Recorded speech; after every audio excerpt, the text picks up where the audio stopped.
gagawin natin ang pinakasosyal, pinakamahal, at pinakabonggang pagtatanggal ng balbas gamit ang sinulid.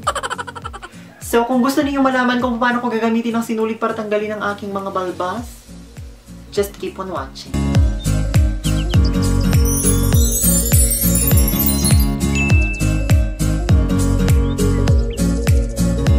Okay, so bago tayo magsimula guys, bibigyan ko muna kayo ng kaunting background kung bakit ko ba natutunang gawin ang pag-threadings, kasi ito yung tawag dun kapag gumagamit ka ng sinulid para tanggalin yung mga buhok sa yung mukha or sa kung anong parte ng katawan mo gamit ang sinulid, that is threading. Dahil a few years back kasi na pumunta ako sa isang parlor shop and nagpa-threading ako ng kilay. Tapos nung tinitignan ko kung paano niya ginawa, parang feeling ko kaya ko namang gawin. So sinubukan ko siya on my own, tapos yun na yung ginamit kong routine sa pag-groom ng aking mustache at ng aking beard. So, ano nga ba ang benefits nito? Minsan kasi, kapag threading ang ginagamit mo sa iyong beard, hindi siya madaling tumubo agad and hindi makapal yung pagtubo ng buhok sa iyong mustache. Para sa akin lang yun kung hindi yun nag-work sa iba din, so be it. Pero para sa akin yun ang naging epekto kesa kapag mag-shave ako. Pag nag-shave ako kasi mas makapal yung tubo niya at saka mas mabilis siyang tumubo. So, ang kailangan nyo nang gawin is kumuha kayo ng sinulid around ganito kahaba. Yung tignan ninyo na mahaba siya kasi itatali nyo pa yan sa kamay ninyo. So, i-cut lang natin siya. And then, kunin nyo yung kamay ninyo, itong index finger ninyo at doon nyo itali yung first. Ganyan. Tignan ninyo na kapag hinila-hilan nyo siya, hindi siya natatanggal. And huwag nyo rin masyadong higpitan para hindi ma-block yung pagdaloy ng dugo sa kamay ninyo. And also, sa tabi ng index finger ninyo, yung thumb ninyo, doon nyo rin itali yung isa. I mean, hindi siya itali, i-roll. Okay? So, kapag naka-form na kayo ng ganyan, iikot nyo to ng mga 5 beses. 1, 2, 3, 4, 5. Tapos, makaka-form na kayo ng ganyan. Tapat nyo lang yung buhok kung saan yung pinag-intersecan ng dalawang sinulid, saka nyo siya ibukas. Nakikita nyo ba yung idea? Ayan. Simulan na natin siya. Unahin natin dito sa baba. I-zoom in ko lang yung camera para makita nyo siya. Okay, ayan. Nakikita na ba siya? So, nagpahaba talaga ako ng balbas para sa tutorial na to. Ayan siya. Ang dami ng hairs dito. So, ang gagawin lang natin dun sa sinulid natin is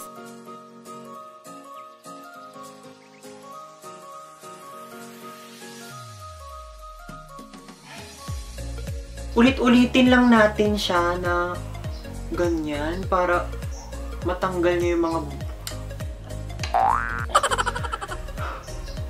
etong routine na to, masakit talaga siya. So kung ayaw ninyong nasasaktan kayo, wag nyo na lang gawin. Every week kong tinatanggal yung mustache ko, pero every week din siyang bumabalik. Sakit, bes. Sa ilang taong kong ginawa to, hindi pa rin ako nasasanay, ang sakit pa rin. Kagaya nung pagmamahal ko sa kanya, ulit-ulit na nga akong nasasaktan, pero ginagawa ko pa rin. Joke lang yun. Tapos sa kalagitnaan ng pag-threading ninyo, bigla nyong marirealize na sa sobrang sakit, hindi mo na kaya.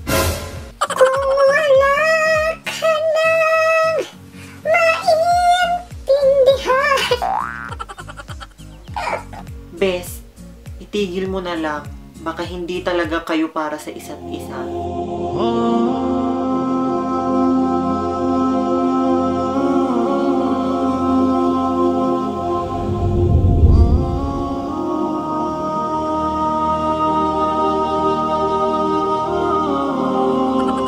Ayan, so kung tapos na kayo sa isang side ng mukha nyo, ilipat nyo naman yung thread dito sa kabilang kamay ninyo para naman magawa nyo yung kabilang side ng mukha nyo. Kasi, dyan naman sila magaling eh.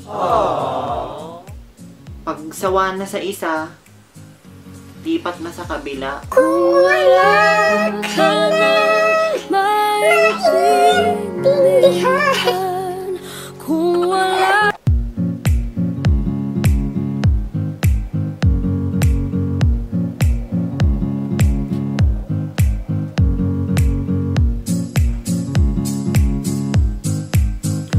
so kung nafe-feel ninyong medyo mahigpit yung pagkakatali nyo sa kamay, luwagan nyo ng konti.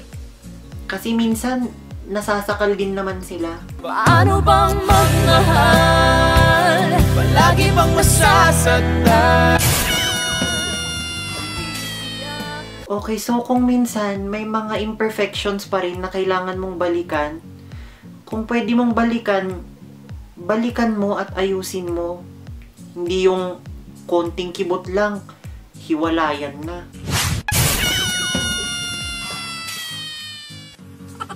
Okay, so sa unang tingin sa camera, parang malinis siya, pero actually may mga stubbles pang natitira, which is lilinisin ko lang siya gamit itong puller. Kasi minsan, akala mo talaga malinis siya, pero nagmamalinis lang pala.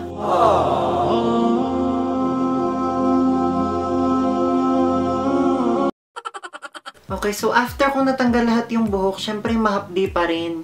May aftershock. Pero kailangan na talaga nating mag-move on at sana maghilom yung sugat. So, mag-a-apply lang ako ng toner. Lalagyan lang natin siya ng toner dahil na-open yung mga pores nung tinanggalan nating buhok. Kailangan nating isara. Akin ka na lang, akin ka na lang,